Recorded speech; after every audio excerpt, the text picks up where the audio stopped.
The world had always looked at the night sky with wonder, but no one expected the first true sign of alien life to arrive with such cruelty. It began quietly, with strange signals picked up by deep space observatories. At first, scientists thought they were natural, maybe the pulse of a star or the echo of a quasar. But soon the patterns became too organized, too deliberate. Humanity realized it was not alone. For weeks, governments and agencies around the world argued over what to do.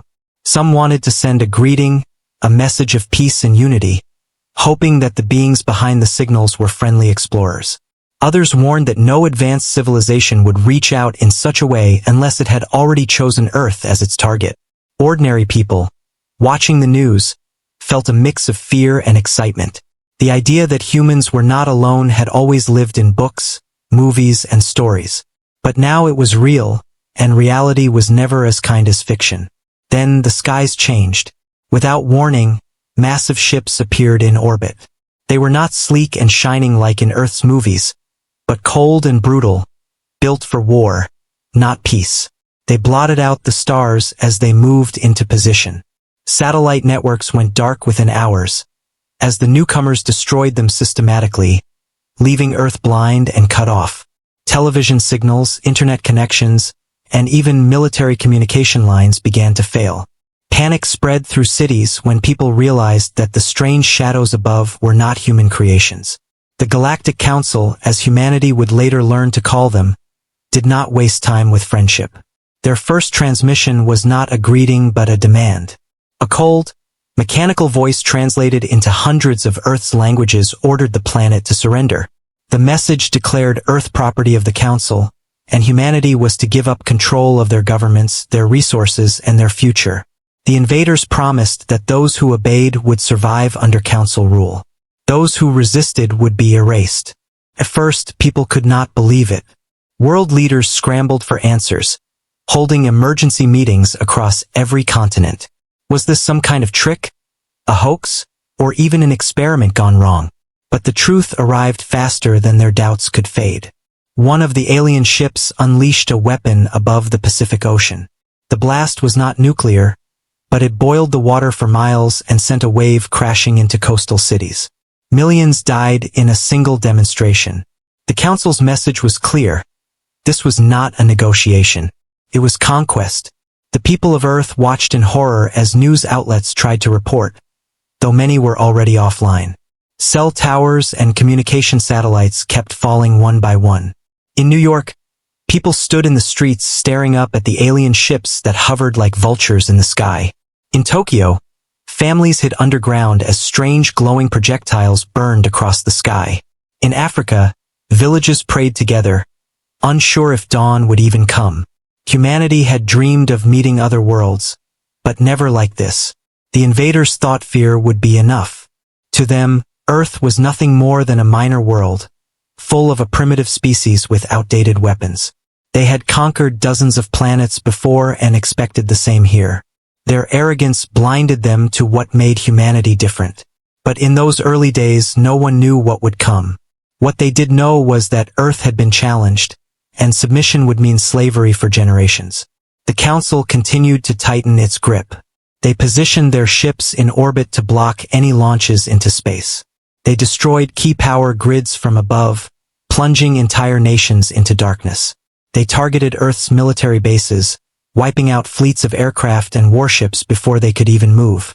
The world felt small and powerless compared to the colossal machines in the sky. But even in those first hours, something else stirred among humanity. Fear was there, yes, but so was anger. In the ruins of destroyed cities, survivors pulled each other out of rubble. Soldiers who had never spoken to each other across borders began trading information. Scientists who once competed for recognition started sharing everything they knew. Governments, long divided by politics and history, began to understand that none of their arguments mattered anymore. Humanity was facing something greater than all of them. For the Galactic Council, this was just routine domination. For Earth, it was the beginning of something far more dangerous. The Council had expected silence and surrender, but what they had awakened was defiance. People whispered it in shelters and bunkers. We will not kneel. Even as alien ships patrolled the skies, humanity's spirit refused to break. The first contact had come, and it was hostile. It was not a handshake or a gift of knowledge, but fire and blood. Yet in that terrible moment, when Earth seemed weakest, the seeds of resistance were planted. The Council believed they had already won, but they did not understand the species they were trying to conquer. Humanity had been underestimated, and in time the invaders would come to regret it. The stars had finally noticed Earth, and the galaxy would never be the same again. The first days after the alien arrival were filled with confusion and terror. Whole nations had gone silent after the Council's attacks. Their communication systems fried or destroyed. Families could not reach their loved ones. Cities lay in ruins, and the skies were patrolled by ships so massive they looked like floating mountains. Humanity had never felt so small, and yet, in the middle of all that fear, a different kind of fire began to burn. At first, governments around the world argued. Leaders shouted at one another in emergency meetings, each terrified, each desperate to protect their own people. Some wanted to surrender, believing survival under alien rule was better than extinction. Others demanded retaliation, though they had no idea how to fight such powerful enemies. The Council's message hung over them like a storm. Submit or be destroyed. But something unexpected happened. Instead of splitting apart as they always had in history, the nations of Earth began to realize the truth. If they surrendered, humanity's future would be chains. The Council would strip the planet of resources, enslave its people, and erase human culture. No freedom, no progress, no future for the children of Earth. The choice was not between survival and destruction. It was between dying on their feet or living forever on their knees. For the first time in centuries, leaders of rival nations understood they had to stand together. Ordinary people felt it too. In the ruins of cities, strangers pulled each other from rubble. Soldiers gave their last rations to civilians. Across the world, countless voices rose with the same thought. We cannot give up. It spread like wildfire, from small villages to great capitals. Humanity was wounded, but humanity was not broken. The Council had expected fear to control them, but humans had always been strange creatures. The more they were pushed, the more they resisted. Every family that had lost someone to the alien attacks carried a new determination. Every soldier who had seen their comrades burned alive swore vengeance. Every scientist whose lab had been destroyed picked up a notebook and started again in secret. Humanity was uniting in a way no alien mind could have predicted. In hidden bunkers deep underground, world leaders began working together. Generals who had once been enemies shared intelligence. Nations that had once been rivals pooled resources. A secret global command network started to form, one that the Council could not see. Engineers and scientists were recruited not just to repair, but to innovate. Humanity's greatest minds were told a simple truth. Survival now depends on you. Even the ordinary people joined in ways the Council did not expect. Farmers worked to grow food in secret fields when supply chains collapsed.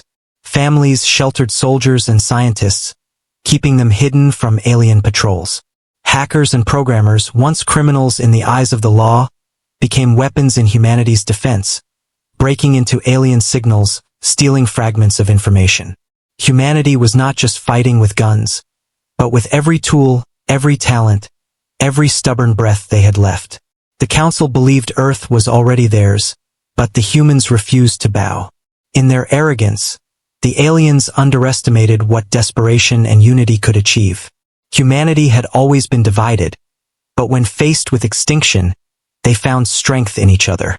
Stories began to spread, carried by whispers, radios, and word of mouth. A squad of human soldiers had managed to bring down a small alien craft with nothing but old missile launchers. A group of engineers in a hidden base had cracked part of the aliens' communication code. A medical team had figured out how to treat burns caused by alien weapons. These small victories gave people hope. Every success, no matter how small, was proof that the invaders could bleed. The aliens tried harder to break the spirit of Earth. They destroyed more cities, unleashed terror strikes from orbit, and broadcast threats across the skies. But instead of surrender, they met with silence. then defiance.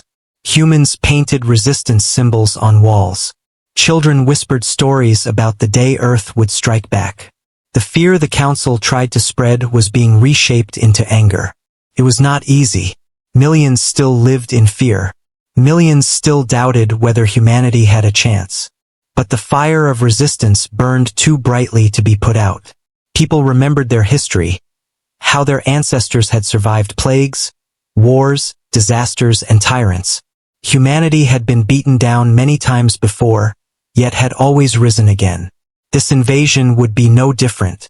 In time, the council would come to realize their mistake. They thought Earth would surrender as other worlds had. They thought their power was enough to crush the will of a lesser species. But Earth was unlike the others. The humans were stubborn, wild, and unwilling to bow. Even in their weakest hour, when death hung over every city, they chose to fight. In dark tunnels beneath ruined capitals, in bunkers buried under mountains, and in secret bases scattered across continents, humanity prepared. Old rivalries were forgotten, replaced by a single cause: survival and freedom. For the first time in history, the world was united not by fear, but by defiance. The council had expected an easy conquest. Instead, they had awakened something fierce. Humanity would not kneel, and soon the galaxy would learn what that meant. The silence before the next attack was worse than the explosions that had already shaken Earth. Everyone knew the aliens were not done. The Galactic Council had demanded surrender, and when humanity refused, punishment was inevitable. The invaders had destroyed satellites, burned coastal cities, and wiped out military bases. Now, they wanted to break the human spirit completely. The blow came swiftly. Above the skies of Earth, one of the alien warships turned its weapons toward a major city. There was no warning, no time to evacuate. A beam of white fire lanced downward, cutting through skyscrapers as if they were made of paper. Streets turned to molten rivers, and within minutes millions were dead. The aliens did not stop there. Other cities were struck, chosen at random to spread fear. London, Shanghai, Rio, Cairo, all felt the wrath of the council. Humanity's greatest monuments, the pride of civilizations, were erased in seconds. The message was clear: resist, and we will destroy everything you love. Panic gripped the world. People flooded into underground shelters, abandoned homes, and tried to flee to the countryside. Families were separated in the chaos. Governments struggled to keep order, but their commands often never reached the people, as alien attacks kept disrupting communication lines. News footage that survived showed fires stretching across entire horizons, survivors wandering through ash and rubble, and rescue workers digging through ruins with their bare hands. Humanity wept, but through the grief, another feeling began to rise: rage. The aliens thought this display of power would crush resistance. Instead, it forged something stronger. For every life lost, more men and women swore vengeance. For every building destroyed, more people dedicated themselves to fighting back. What the council saw as a show of dominance, humanity felt as a personal wound, one that demanded retaliation. In hidden bunkers around the globe, military leaders began to plan their first counterstrike. They knew Earth's weapons were outdated compared to the alien fleet, but they also knew something the aliens did not. Humans were clever, desperate, and willing to fight dirty. History had taught them how to resist stronger enemies. Guerrilla warfare, sabotage, deception. These were skills humanity had perfected long before it reached the stars. The first target was not a massive battleship, but something smaller. Scouts from the alien fleet had been seen flying at lower altitudes, hunting survivors and destroying infrastructure. One such craft patrolled too close to a hidden military base in Eastern Europe. Human commanders saw an opportunity. They gathered what little they had: outdated anti-air missiles, artillery, and small fighter jets. Compared to alien technology, these weapons were primitive, but they had one advantage: the element of surprise. When the alien scout ship came into range, humanity struck. Dozens of missiles streaked through the sky, and though most were intercepted by the ship's defenses, a few broke through. Explosions rocked the alien craft, tearing holes in its hull. Human fighter jets, flying dangerously low to avoid detection, swarmed around it, firing everything they had. The alien ship fought back, blasting jets from the sky with beams of light, but it was overwhelmed by sheer determination. Finally, one last missile slammed into its reactor. With a thunderous roar, the ship broke apart and fell in flames to the earth. For the first time, humanity had drawn blood. The news spread quickly. People who had been living in despair suddenly felt hope. If one alien ship could fall, more could follow. The victory was small compared to the massive fleet still in orbit, but it was proof that the Council was not invincible. Survivors cheered, resistance fighters swore oaths, and governments that had been doubting their chances now doubled their efforts. The aliens, however, did not see it as a serious threat. To them, losing one ship to a desperate ambush was nothing more than an annoyance. Their commanders mocked humanity's attempts, calling them insects who had bitten a giant. Yet behind their arrogance, unease began to stir. No primitive species had ever dared strike back so quickly, and none had ever succeeded in destroying a council vessel. This was not the behavior of a species ready to surrender, it was the behavior of one preparing for war. As the wreckage of the alien craft was collected by human engineers, something even more important was discovered.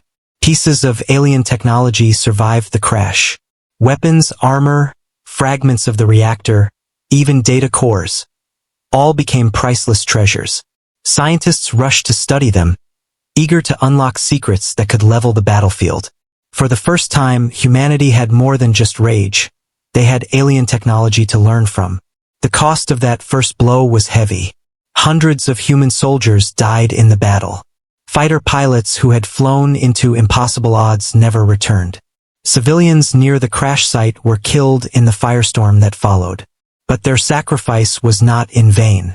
Their names were remembered, their actions honored, and their courage became the foundation of the resistance. Humanity understood the price of fighting back, but they also understood that submission would cost far more.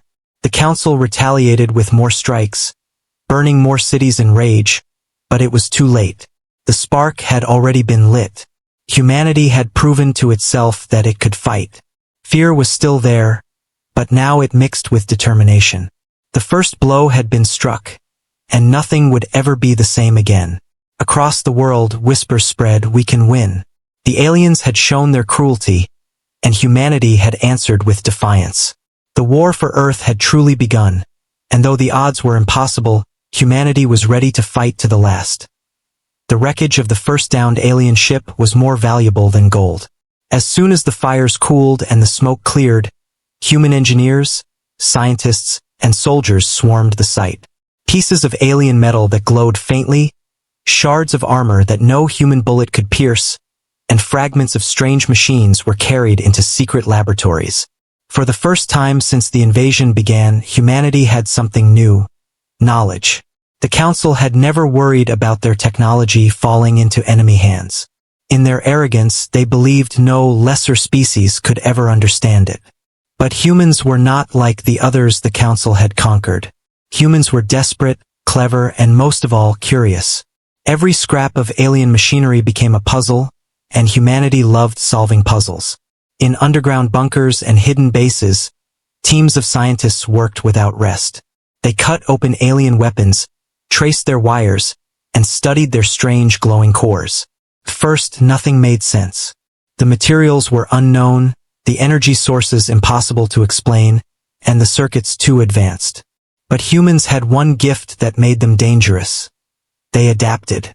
They didn't need to understand everything to make use of it. They only needed to understand enough.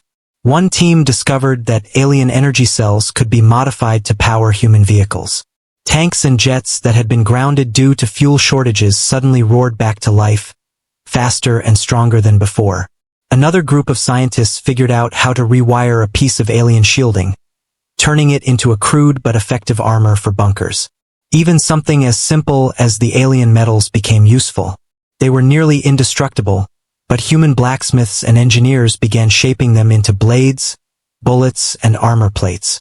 What the aliens had designed for domination, humans twisted into tools of survival. It wasn't just the scientists. Soldiers in the field learned quickly too. They studied how the alien drones moved, how their weapons fired, and how their sensors reacted. Within weeks, human fighters were using tricks to confuse alien targeting systems. They used smoke, mirrors, and even swarms of drones built from old civilian tech to fool enemy sensors. They hacked into captured alien transmitters, sending out false signals to lure patrols into ambushes. Every fight became a classroom, every battle a lesson. Humanity was learning faster than the Council believed possible. The Council commanders grew frustrated. In their eyes, humans should have been broken by the destruction of their cities. Instead, the survivors fought with even greater ferocity. Alien fleets began to suffer unexpected losses. Patrol ships were disappearing. Supply lines were ambushed. Weapons once thought unstoppable were failing in the face of strange human tactics. It made no sense to them. To the Council, war was predictable, clean, and efficient. But humans fought like chaos itself, bending every rule, turning every weakness into a weapon point. One of the most shocking moments for the Council came when humanity repurposed its oldest, most feared weapons, nuclear missiles. The aliens had dismissed them as primitive and ineffective against advanced shielding. But human engineers combined stolen alien cores with nuclear warheads, creating hybrid weapons that could bypass defenses. When the first of these missiles struck an alien battleship in orbit, the explosion ripped through its hull and sent it crashing into the ocean. The aliens watched in disbelief. A species they had considered weak had just brought down one of their strongest war machines using a combination of old human rage and new alien knowledge. Meanwhile, cyber specialists fought their own war. Hackers across the globe, some once wanted by their own governments, were now recruited into secret programs. They attacked alien communication systems, sending false orders to fleets. They jammed signals, forced drones to crash, and even stole fragments of the Council's data. Slowly, a picture of the enemy began to form. How their fleets operated, how their supply chains worked, and where their weaknesses lay. Information was as deadly as any bullet, and humanity was hungry for it. What frightened the Council most was not just the progress, but the speed. Other species had taken generations to even grasp the basics of galactic technology. Humanity was learning in months. Their ability to adapt was unlike anything the Council had seen before. It was as if humans were born to turn the tools of their enemies against them. Among the people, hope began to spread again. For the first time, humanity was not just surviving, they were pushing back. Posters and graffiti appeared in ruined cities with messages like, "We fight with their weapons now," and "Humanity adapts, humanity survives." Children who had once cried at the sight of alien ships now whispered stories of human scientists building weapons that could tear those ships from the sky. The Council tried harder to crush this spirit. They launched larger strikes, wiping out entire regions in fiery blasts. But each time, the survivors grew more determined. Every life lost fueled the fire of resistance. Every city burned became a rallying cry. And with each day, humanity's weapons grew stronger, sharper, and more dangerous. In secret command centers, human leaders began to whisper of a future that had seemed impossible only months before. They were not just resisting, they were preparing to retaliate. Humanity was still fragile, still scarred, but their ingenuity had turned the tide. The aliens had wanted to show Earth its weakness, but instead, they had revealed Earth's greatest strength. The ability to fight with whatever they had, to adapt faster than anyone else, and to never stop trying. The invaders had unleashed human ingenuity, and soon, the galaxy would feel the full force of it. The world had bled, cities had burned, and millions had died, but humanity was no longer only defending. For months, they had studied the alien wreckage, adapted their technology, and sharpened their resolve. Now, at last, the time had come to strike back. Humanity was ready to send a message to the stars. Earth would not remain a victim. The first retaliation was planned in silence, in bunkers deep beneath mountains and in secret bases hidden from alien scans. Generals, scientists, and leaders from nations that had once been enemies now stood side by side around the same tables. Every map, every satellite photo, and every scrap of stolen alien data was studied carefully. They could not waste this chance. A mistake would cost millions more lives. But a success could light the spark that the entire world was waiting for. The target chosen was bold. An alien battleship stationed in Earth's orbit, one of the same war machines that had burned cities and drowned coastlines. The Council believed it untouchable, shielded by superior weapons and technology. But humanity had learned its patterns, its blind spots, and even weaknesses in its shields. The plan was risky, almost suicidal, but that had never stopped humans before. The attack began with silence. Old nuclear submarines, refitted with alien power cores, crept through the oceans like predators waiting to strike. In hidden valleys, launch trucks armed with hybrid missiles prepared to fire. Fighter jets, armored with scraps of alien metal, waited on runways. Across the globe, resistance cells stood ready, each prepared to die if it meant even a small victory. When the command was given, the world seemed to hold its breath.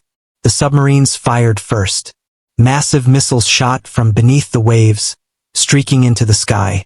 Alien sensors picked them up instantly, but that was part of the plan. As the battleship turned its guns to intercept, fighters launched from hidden bases, rising fast and low to avoid detection. Human hackers, working from secret bunkers, unleashed a storm of electronic interference, jamming the alien ship's communications. For the first time, the hunters were blind. The alien battleship fought back, beams of energy tearing the sky apart. Fighter jets exploded midair, submarines were destroyed in fiery blasts, and soldiers on the ground watched helplessly as comrades vanished in the fire. But the humans did not stop. Missile after missile slammed against the shields. Each strike weakened them, each sacrifice pushing the ship closer to the edge.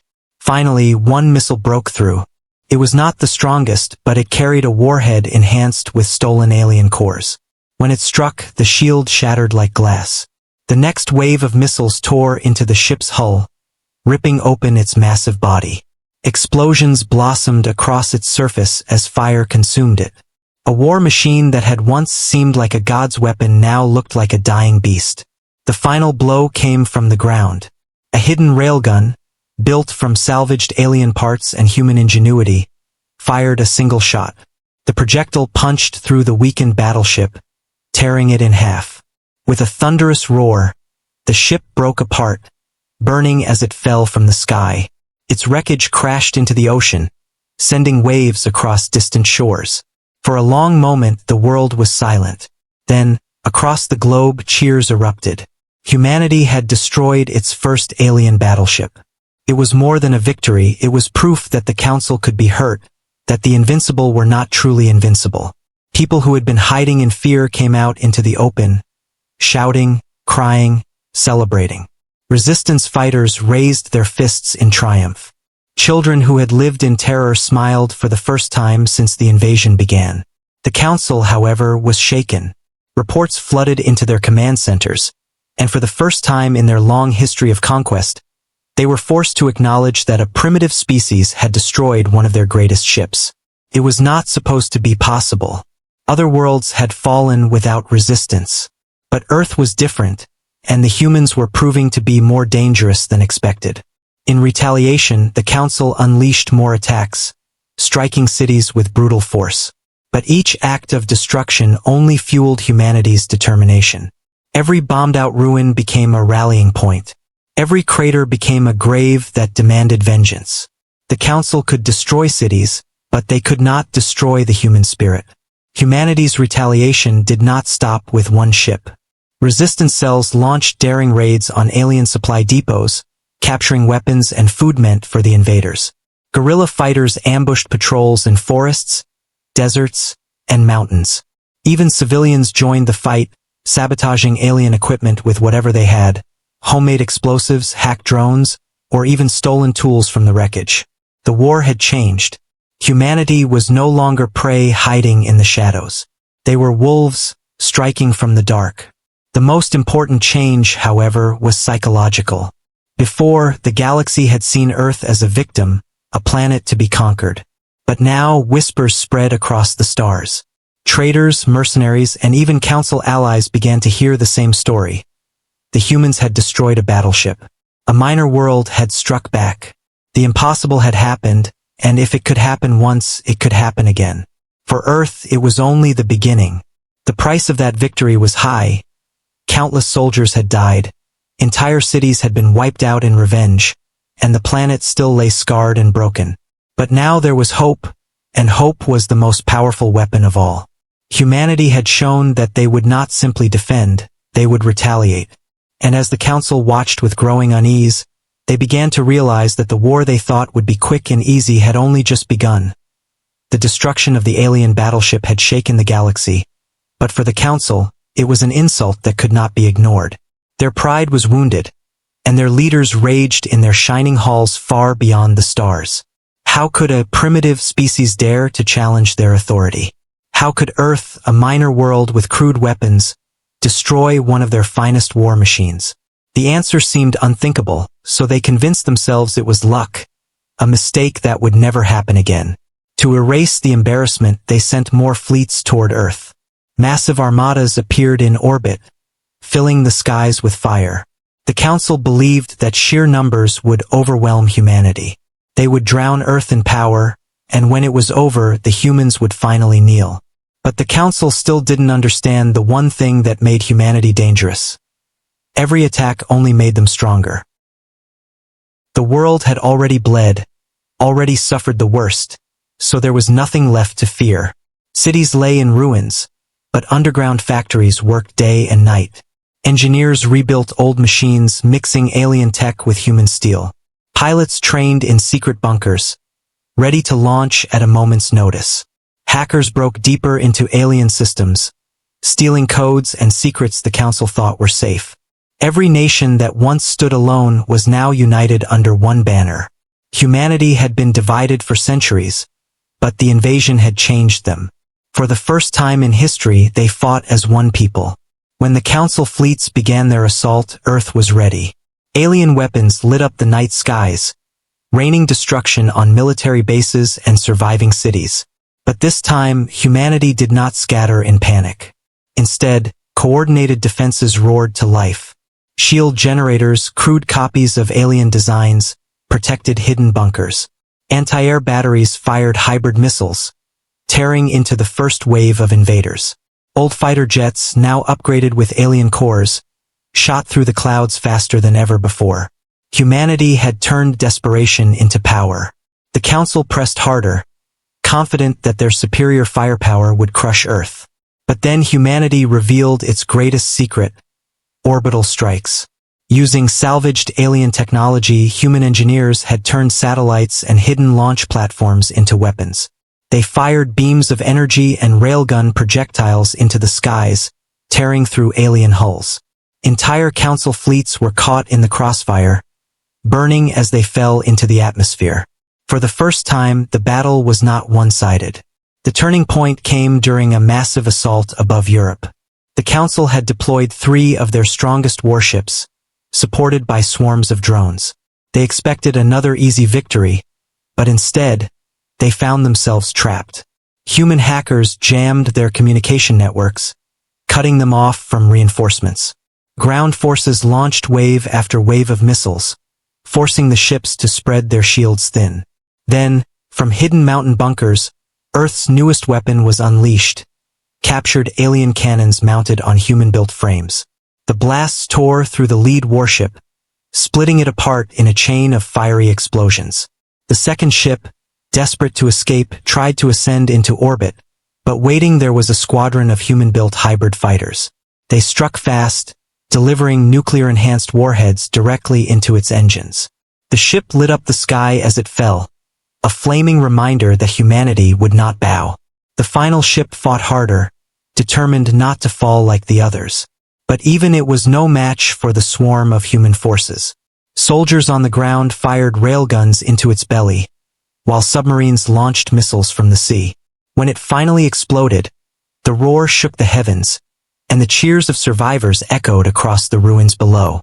In one battle, humanity had destroyed not just one ship, but an entire alien strike force. Word of the victory spread across the world in whispers, then in shouts. Humanity had done the impossible again. The Council's fleets were not untouchable, They could be beaten. Across every continent, survivors found new hope. Children who had once hidden in fear now ran through the streets shouting, "We are winning!" Resistance fighters painted the words, "Earth fights back," on the walls of ruined cities. Humanity had been on its knees, but now they were standing tall. The council, however, was shaken to its core. Their commanders met in silence, staring at reports that made no sense. Never before had a young species learned so quickly. Never before had a planet resisted for so long. Earth was not just surviving, it was winning. What should have been a short conquest had become a grinding war, one that the council was beginning to lose. In their arrogance, the council had underestimated humanity. They thought fear would break them, but fear had only united them. They thought advanced technology would crush them, but humanity had stolen that technology and turned it into weapons. Every strength of the council had become a weakness, and every weakness of humanity had become a weapon. The galaxy was watching. Other conquered worlds, long silent under council rule, began to whisper about Earth. If humans could fight back, maybe they could too. If Earth could destroy the council's fleets, maybe the council was not as invincible as it claimed. The spark of rebellion began to spread, and the council knew who had lit it. For humanity, this battle was more than a victory. It was proof that the tide had turned. They were no longer simply fighting to survive, they were fighting to win. The war was far from over, but now, for the first time, the future did not look hopeless. The turning point had come, and Earth stood ready to face whatever came next. The council thought Earth would stay on the defensive after the last battles. They imagined humans would hide behind their ruined cities, waiting for the next attack. But humanity had something else in mind. They were done hiding. They were done waiting. The pain of their destroyed cities, their fallen families, and their burning world had turned into something unstoppable rage. Humanity was ready to strike back. In hidden bases deep underground, leaders and generals had been planning. They had studied every captured piece of alien technology. They had tested alien weapons, rewired them, and rebuilt them with human hands.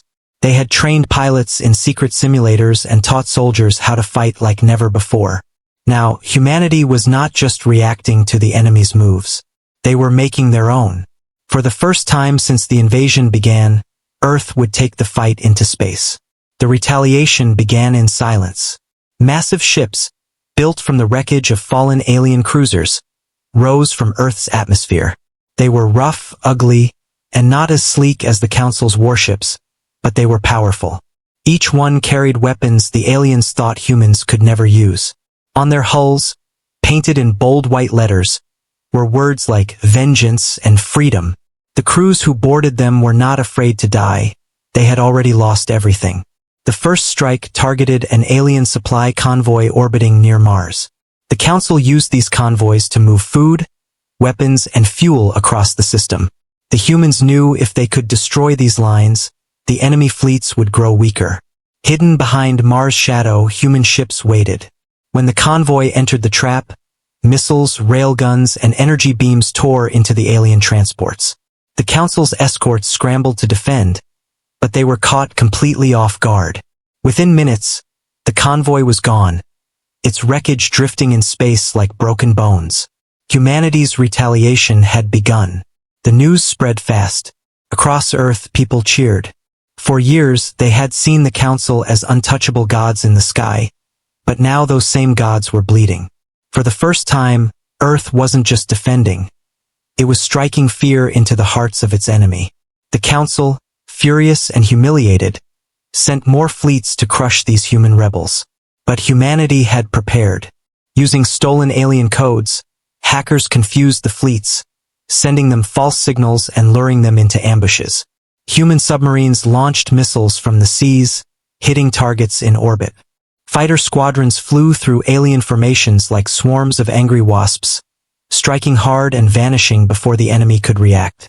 It was no longer a one-sided war. Humanity had become hunters. Then came the most daring attack of all. A group of human ships, patched together from wreckage and hidden tech, launched a direct strike against a Council outpost on one of Jupiter's moons. The outpost was heavily defended, with towers of plasma cannons and a fleet guarding it. But humans had a plan. Using cloaked drones, they created false sensor echoes, making it seem like their forces were attacking from one side. When the Council ships moved to intercept, the real human fleet charged from the other direction. Explosions shook the surface of the moon as humans stormed the base. They destroyed fuel depots, hacked alien databases, and stole entire shipments of weapons. By the time the Council reinforcements arrived, the humans were already gone, leaving only fire and silence behind. This was more than revenge. Every strike had a purpose. Every mission weakened the Council, cutting off their supplies, exposing their weaknesses, and spreading panic among their ranks. Humanity was showing the galaxy that they were not prey, they were predators now. Back on Earth, survivors who had once cried in despair now shouted in triumph. Radios broadcast stories of victory. Children drew pictures of human warships crushing alien fleets. Resistance fighters painted slogans across ruined walls. "We fight for Earth," and "They will fear us." For the first time in living memory, hope burned brighter than fear. But the Retaliation also sent shockwaves through the galaxy. Other species, long crushed under the Council's rule, heard whispers of Earth's victories. On distant worlds, enslaved populations looked up at the stars and wondered, if humans could fight back, maybe they could too. Seeds of rebellion began to spread, and the Council felt the first tremors of something they had never faced before: doubt. Inside the Council chambers, leaders argued in anger. Some wanted to send every fleet they had to burn Earth completely, no matter the cost. Others feared that the more they fought, the stronger the humans became. The Council had ruled for thousands of years, but now one small world was shaking their empire. The arrogance that had once blinded them was now replaced by fear. For humanity, Retaliation was more than just war. It was survival turned into destiny. They knew the Council would not stop. More fleets would come. More battles would rage. But humans no longer fought with fear in their hearts. They fought with fire. They fought with vengeance. And every time a Council ship exploded, every time an outpost burned, humanity's message became clearer. The message was simple: you came to conquer us. Now we are coming for you. This fierce retaliation was not the end of the war. It was only the beginning. The Council had awakened something they could never control. Humanity had taken its first steps into the stars, not as victims, but as warriors. And the galaxy would never be the same again. The Galactic Council had ruled the stars for thousands of years. To them, war was routine. Rebellions happened. Small planets rose up, and the Council always crushed them without mercy. No one had ever stood against them for long. They believed their empire was eternal, their fleets unstoppable, their word unquestioned. But now everything had changed, and the cause of that change was a small blue world called Earth. When the reports of Earth's retaliation arrived, the Council chambers fell silent. The delegates, who were usually loud and arrogant, sat frozen in disbelief. Holographic images showed human ships destroying convoys, bases, and fleets. In every corner of the chamber, screens replayed the same scenes. Explosions tearing through Council warships, humans storming fortresses, supply lines burning in space. The Council could hardly believe what they were seeing. A species that was supposed to be weak, primitive, and barely spacefaring had become a nightmare for them. Some delegates shouted in anger, demanding explanations. How could farmers, workers, and scientists from a single planet stand against the might of the Council? Others trembled with fear, whispering that perhaps the humans had allies in secret, or maybe they had uncovered ancient weapons no one else knew about. The chamber turned into chaos. Some pounded the tables, calling for Earth's destruction. Others urged caution, warning that the humans were far more dangerous than anyone had thought. The High Speaker of the Council tried to calm them, but even his voice shook. He read the latest reports. 3 fleets destroyed, outposts lost, entire supply chains cut apart. The humans were not only surviving, they were striking back with precision and fury. Every loss humiliated the Council further. The delegates looked at one another, realizing something none of them dared to say out loud. the council was afraid. On the outer worlds, whispers spread quickly. Merchants, smugglers, and soldiers all talked about Earth. A rumor grew that the humans were unstoppable, that they fought with a fire no other species could match. Slaves in distant colonies secretly celebrated the news, while rebels on conquered planets began planning uprisings. If the council could be beaten by one world, then maybe others could break free too. The Empire's image of strength was cracking, and everyone could see it.